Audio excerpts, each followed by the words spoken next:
বিসমিল্লাহির রহমানির রহিম। আসসালামু আলাইকুম প্রিয় বন্ধুরা। আমরা প্রতিদিন আল্লাহর সন্তুষ্টি খুঁজি, কিন্তু প্রশ্ন হলো আল্লাহর কাছে আসলে কোন কাজগুলো সবচেয়ে বেশি পছন্দ। যদি আমরা তা জানি তবে আমাদের জীবন বদলে যাবে, আমাদের আমল হবে আল্লাহর প্রিয় আমল। রাসূল সাল্লাল্লাহু আলাইহি সাল্লামকে এক সাহাবী জিজ্ঞেস করেছিলেন কোন কাজ আল্লাহর কাছে সবচেয়ে প্রিয়। হাদিসে রাসূল সাল্লাল্লাহু আলাইহি সাল্লাম তিনটি কাজের কথা বলেছেন। ১. নিয়মিত নামাজ সময় মতো আদায় করা। নামাজ শুধু ইবাদত নয়, বরং এটি আসমান এবং জমিনের মধ্যে সম্পর্ক। যে ব্যক্তি নামাজ সময় মতো পড়ে সে আসলে আল্লাহর সঙ্গে সরাসরি কথা বলে। ২. পিতামাতার সাথে সদ্ব্যবহার।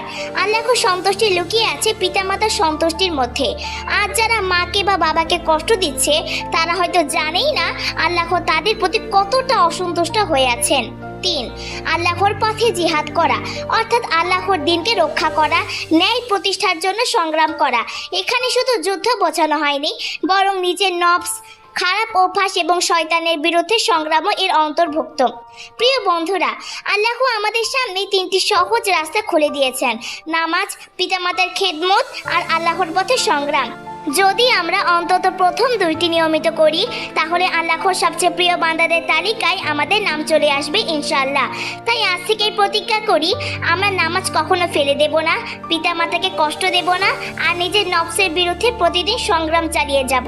আসসালামু আলাইকুম রহমতুল্লাহ।